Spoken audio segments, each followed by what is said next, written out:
Tunghayan po natin ang special coverage ng press briefing sa Palasyo ng Malacañang.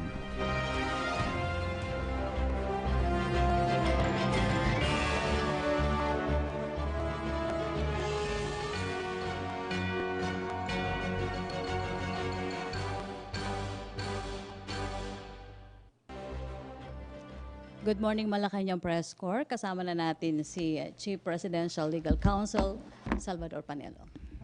Good morning. Game. MPC, questions? Rose, may tanong ka? Cool pa siya.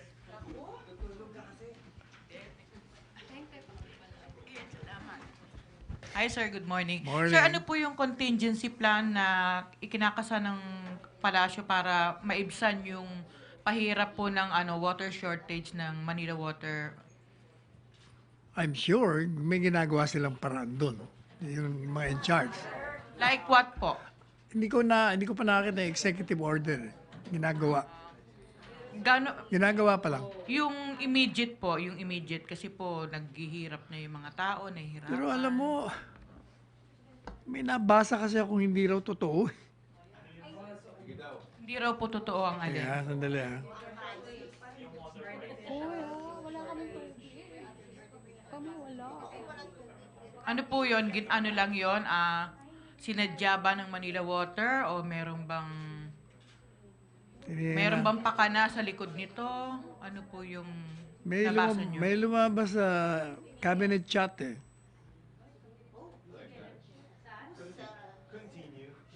Sige po, sir. I'll share it. I'll share. O meanwhile, sige habang hinahanap ko, next Sige. question.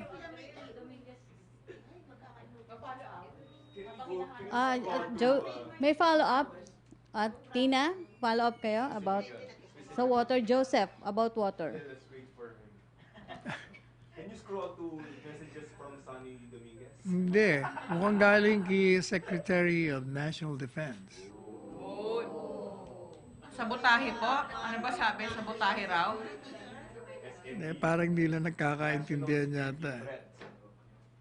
Hindi nagkakaintindihan. Parang, tanong na kayo ng iba muna. Mag-other issue Habang muna tayo, Joseph. ini-scroll ko, ang dami Other na issue kasi. muna tayo. Microphone nasa likod mo, Joseph. Sir, kapag nabanggit na ni Presidente yung bata sa Cebu, yung tinalupan. Nagre-react siya doon. No? Yes, and he's very mad about it. No, any instructions to the police, maybe to speed up the... Yeah, may directive na siya to investigate. Tingin namin, baka drug addict yun eh. Why did you say so, sir? Well, I mean, obviously. meron mo namang gumagawa ng gano'n. Pero mo, babalatan yung mukha. My goodness. Your comment, the doctor says it's very... Ganun yung audio niya. Very what? Very systematic daw yung pagtanggal ng internal organs, and she wasn't raped. Ibig but- sabihin, surgeon. No naman. I mean, what was your comment na do you think a drug addict can be as skilled? Bakit naman? Kung isang magaling na medical practitioner o nag-aral, tapos may alam dyan, tapos siya addict, di pwede yan. Pero sir, Pero pinapaimbestiga kung anong nangyari. okay, yun nga. May follow-up question doon. Kala ko yung sa mga pari na naman. Okay. Other issue, Nestor. Sabi kasi ng mga pare, yung nagre-reklamang tatlo, i-prove daw namin, we should prove na hindi si Presidente o ang gobyerno nag-initiate nun. Naman it's very elementary that one who alleges must prove. Sila ang nag-aakusa, sila magprueba. Sabi ko nga, napaka-convenient na mag-threat by way of a text message. Nagre-react sila dun sa sinabi ko, minamalit. Hindi ko minamalit. I'm just telling you the facts. The reality that prankster could have done it. Anti-Duterte trolls could have done it. Their personal enemies could have done it. Whoever among the circle that know their numbers, In other words, di natin alam exactly. But meanwhile, we said, and we will repeat it, you go to the police so that the police can investigate it and so that we can secure your safety, because this administration will not allow any priest or any bishop or any citizen for that matter to be the subject of any intimidation, threats, or violence or injury coming from any source. May follow-up muna doon? Joseph, may follow-up ka? O Nestor? Secretary, this is on the ICC. Yes, Has the okay. government received official notice from the ICC on whether it will pursue a preliminary investigation of the claims filed with the court in 2017? None that I know of. Sana may nagsabi na sa akin. Wala. But given the precedent of what happened with Burundi, sir, where the country withdrew from the ICC and yet a preliminary investigation into the crimes against humanity was announced by the ICC, is the government prepared to cooperate with an ICC investigation if one is launched? First, that Burundi thing, I read about, there was already a trial prior to the withdrawal. So, the situation in the Philippines is different because we said that under the Rome Statute, if there is a preliminary investigation or any proceeding referring to the preliminary investigation, then, or when there is one prior to the effectivity of the withdrawal, they can still proceed with the investigation. But in this particular case, we said, assuming that we have not withdrawn, assuming that they have jurisdiction, they cannot proceed because that is in violation of the Rome Statute, because it says there that, or rather, what they did was just a preliminary examination, not preliminary investigation. Now, your second question is, are we prepared? They don't have nga jurisdiction. They don't have jurisdiction. They cannot do anything against us. So the government will not cooperate in any Wala investigation? kang jurisdiction. Bakit ka naman magko-cooperate kung walang jurisdiction? We're not bound by the rules. Thank you, Diba? sir. May follow-up? Other issue?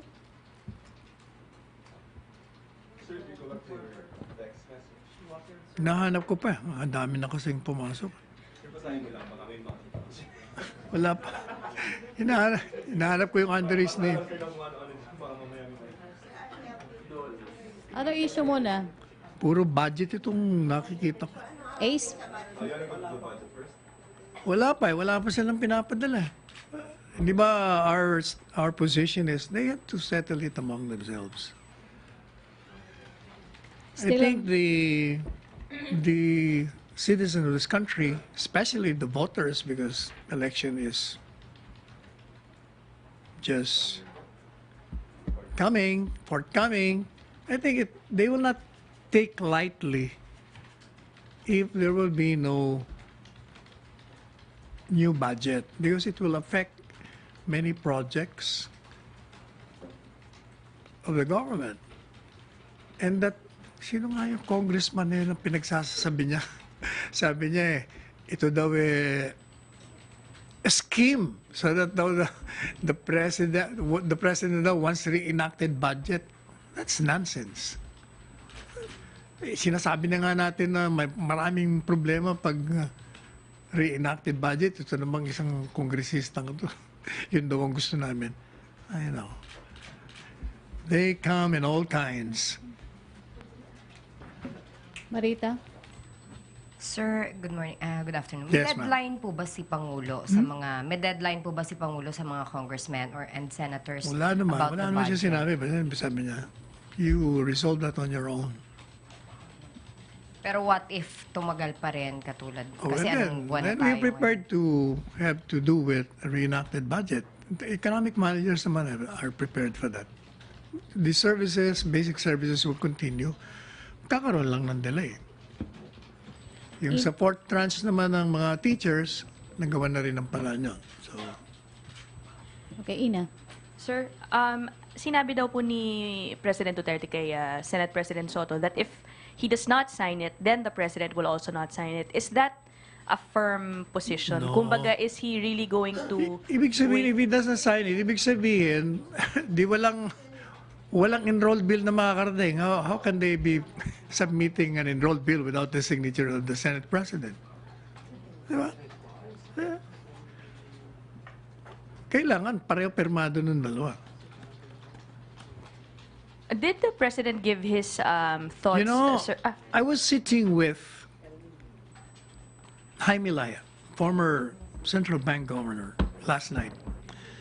And he was telling me that this budget problem could be solved by separating the public works funds from the general appropriations bill.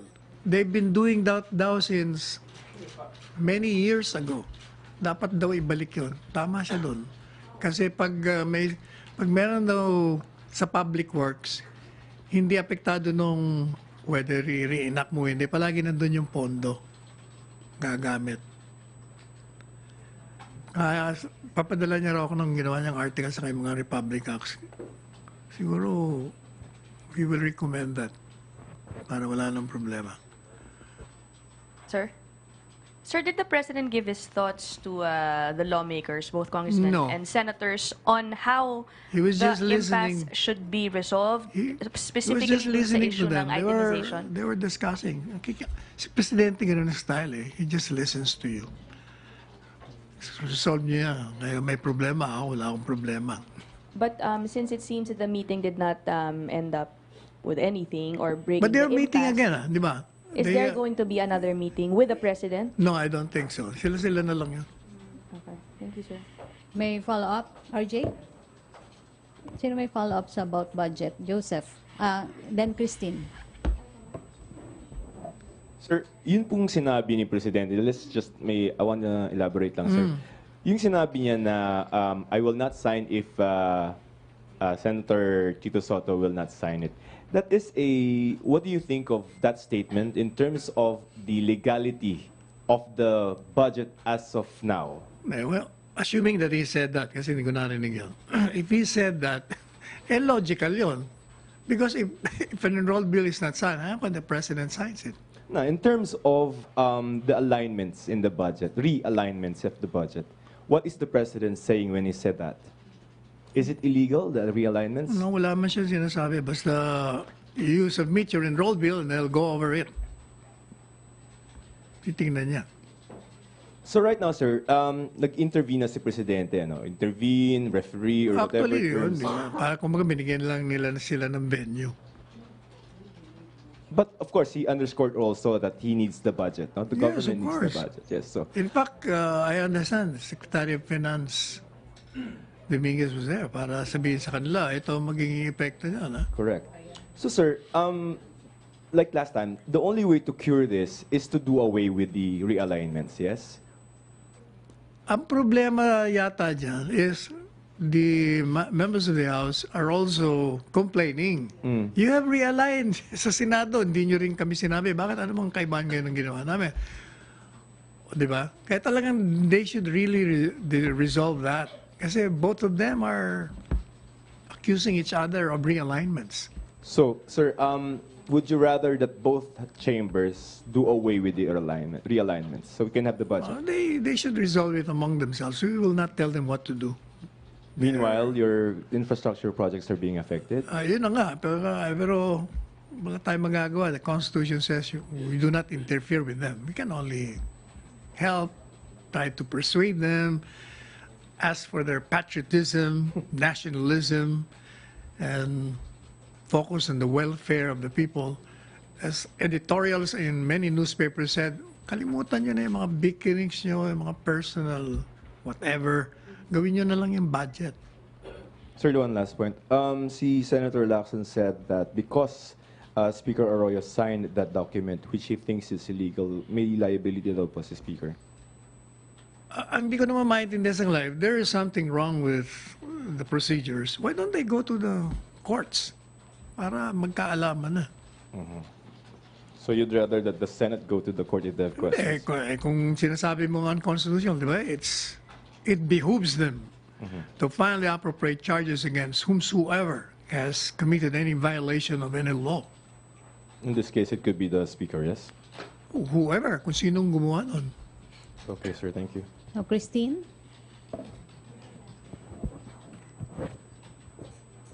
Sir, you mentioned that it's an election year and that people may not take lightly the... Siyempre, because like, for instance, yung mga building of bridges, building of roads, maapektuhan. Di siyempre, apektado rin sila.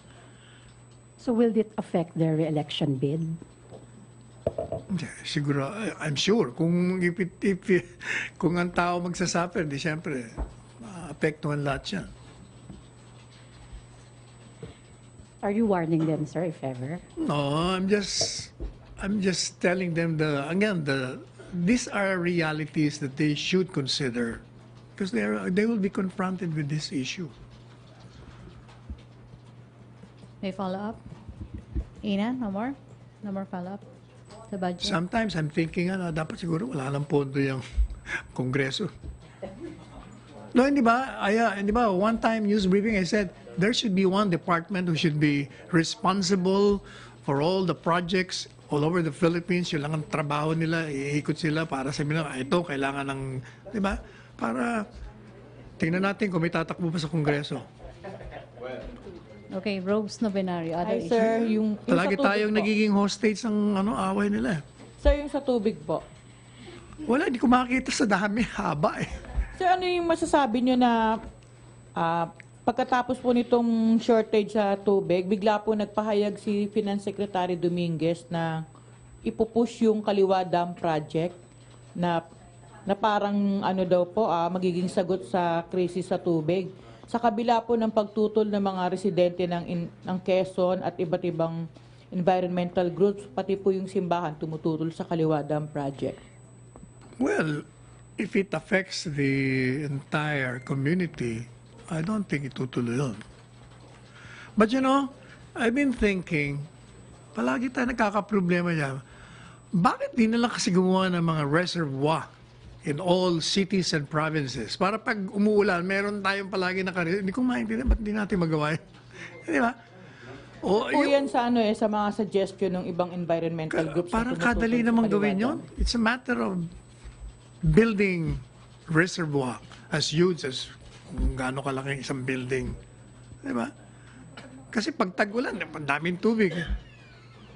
Di ba? Meron tayo palaging... kanina, between us, I was taking a bath. Kasasabon ko lang nawala ang tubig. My goodness.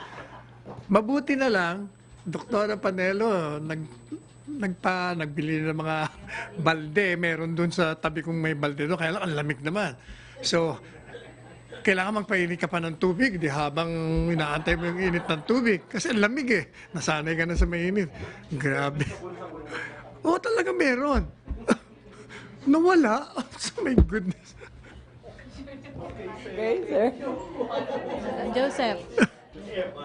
Ay, si Tuesday muna. Tuesday nyo, then Joseph. Sir, so naligo ka? So, Oh, kita mo na. Obvious ba? joke. Obvious ba? Eto sir, may sinabi si Presidente kagabi. Actually, parang second time kong narinig sa kanya. Kagabi, sinasabi niya na nagalit ang China sa panahon ng Administrasyong Aquino. Pero kagabi, may binanggit siya na dahil sa pera. Anong ibig sabihin niya Hindi ko yun, yata sir? alam yan. Hindi ko narinig yun. At hindi ko Sinabi alam. niya na inonse ng ni Trillanes at ni dating Pangulong Nonoy Aquino yung pera ng China. I need to see the transcript so that I can ask the President about it. Okay. Okay, Saan niya sinabi yun? Kagabi sir, dun sa Kawayan, Kawayan Isabela? Isabela. Sige, I'll look for the transcript. Kunin mo yung Joseph, transcript. balik muna tayo sa water. Joseph and then Ina.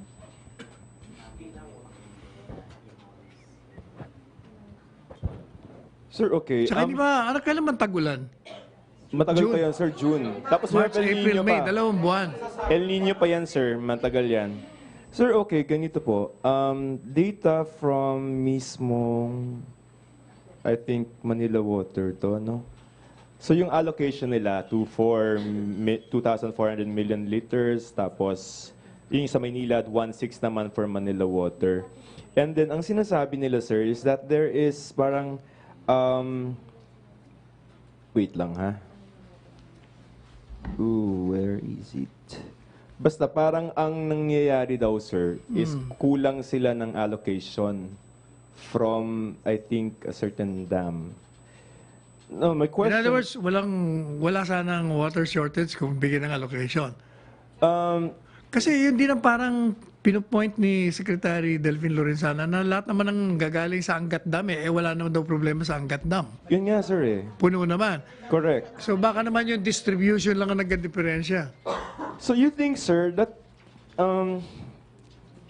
this is artificial?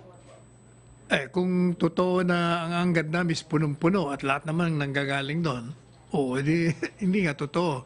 So something is wrong with the efficiency in distributing as well as the quotas or the shares.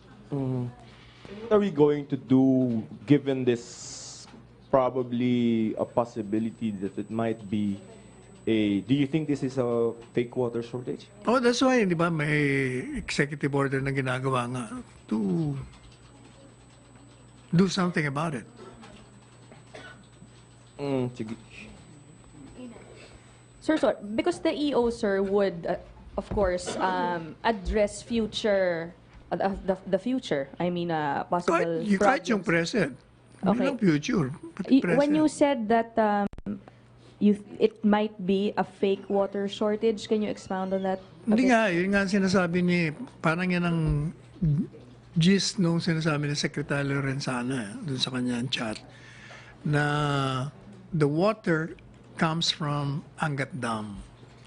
And there is no shortage nun as far as the particular dam is concerned. Puno, walang kulang. So bakit nagkakakulang yung distribution?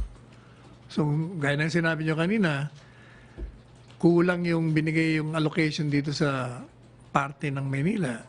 Yun ang sigurong alamin natin bakit nagkaganon. And this position of Secretary Lorenzana is shared by the palace, the entire cabinet. Is that right? No, nabasa ko lang sa chat kahapon. So what kagabi. is Malacañang's position? on it? Wala pa Is that dahil right? hindi natin alam kung iimbestigahan nga. Kaya nga iniimbestigahan kung bakit, ano ba nangyari. Kasama yun sa executive order. Okay. Is Malacañang considering the possibility that this is because of mismanagement of water officials? Well, everything will be considered. Kasama na lahat yun. But the assessment now, sir, is there a lack of water supply coming from the dams? No, we're precisely investigating to know exactly what is happening or what's the cause of the lack of water supply. Okay. Thank you, sir. Tuesday, water.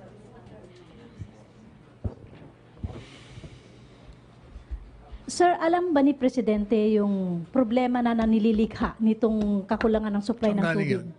Saan ba yung natatakpan ka kasi ni RJ? Aware po ba si Presidente yun na ganito na po yung nililikhang problema nitong kakulangan ng supply ng tubig? Kaya nga gagawa ng executive order. Can this be also considered as, sir, economic sabotage from your legal point of view dahil hindi lang residents ang affected, pati many businesses? Kung totoo na puno ang Angat Water Dam, ibig sabihin inefficiency and mismanaged. So, Yan lang yun. not an economic sabotage. So, yung concessionaire, sir, pwede silang ma-held accountable for it. Siyempre, kung silang may kasalanan, we'll make sure that they will be accountable. Okay. May follow-up sa water? Ina? Water. Ina.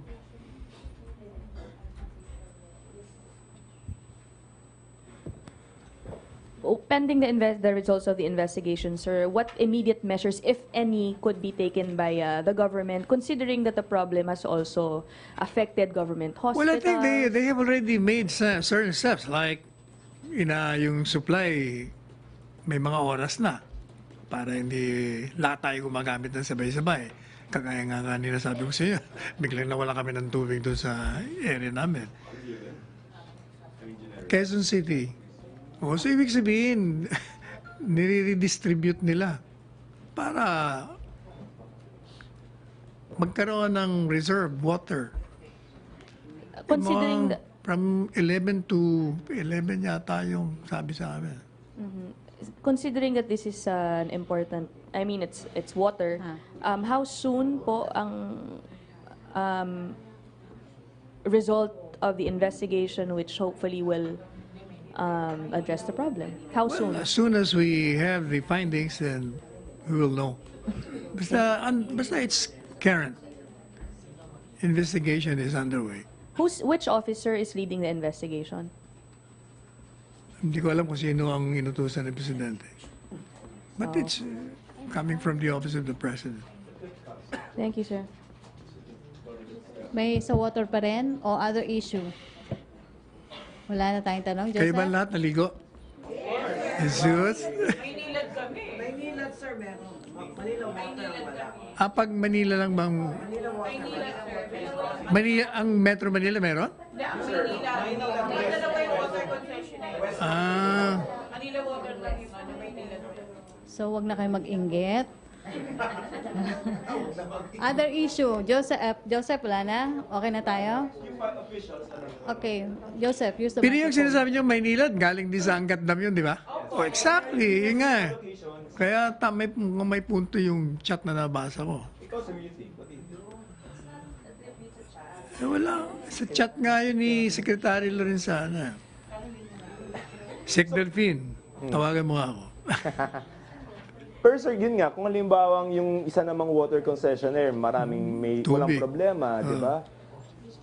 What's your theory? Ay nga, di ba sabi ko, inefficiency yan, mismanaged. So therefore, the water shortage is... Di artificial lang yun. Kung ganon. Dahil po...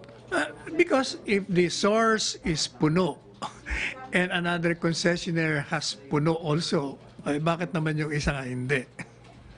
Ayun ang logic doon. Okay, MPC, wala na tayong tanong. Tina. Joseph, paabot ng microphone. Sir, kasi nagkaroon ng repercussion. Meron ding shortage ng mga drum, ng timba sa merkado. Meron bang kailangan aksyon gawin ng gobyerno? Like DTI to monitor yung pricing? Pricing ng tubig? Hindi, ng drum. Kasi ng containers. Nagkakaubusan, sir, ng supply ng mga timba at ng drum sa Siyempre, merkado. kasi yung mga affected areas, siyempre, bibili ng timba. Kaya nga, sir. Anong may I will ask DTI kung anong ginagawa nila. Okay. Other issue, MPC? No more na? RJ. Mag-last question na tayo kay RJ. Sir, saan daw nakuha ni Secretary Lorenzana Hindi yung ko alam information niya? Inano lang, basta... Wala siyang nilabas- sinite. How did he exactly say it? What was the... Wala mabang kwento Kaya nga hinahanap ko, hindi ko makita So ano yung response? I-share ko sa MPC. Opo, sir. So ano Ipopost yung response ng ibang secretaries dun, sir? Wala, hindi ko. Ako, nabasa ko lang kagabi. Hindi ko pa alam. So ikaw, sir, nung nabasa mo yun, ano yung reaction mo? Wala, hindi ang reaction. Ha? Ganun pala yun? Dapat maimbestigahan talaga ito. Alright. Sir, si President ba part ng ng chat group? Hindi. Hindi.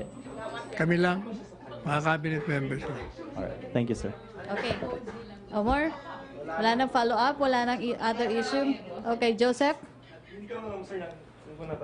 Kasi some are saying that this is used to justify yung construction ng Kaliwa. You think there's a connection? Kaliwa ng? Sir, Kaliwa Dam Project. I think somewhere in Quezon. No, I don't want to speculate. Hindi ko alam yung Kaliwa Dam na yan. This is one of the dams that have been projects that So have may been ano ba ito? signed. Yung sa Quezon? Yes, Laguna? sir. Also will be funded by China kasi ito yung napirmahan. So, Pero ang daming kumukontra doon, di ba? correct, sir. Do you think there's a connection? Do you think, kasi sinasabi nila is this is being done parang to justify... Honestly, I don't know kung may connection. Okay. Okay, thank you, MPC. Thank you, Chief Presidential Legal Counsel Salvador Panelo. Back to our main studio sa Radyo Pilipinas and People's Television Network.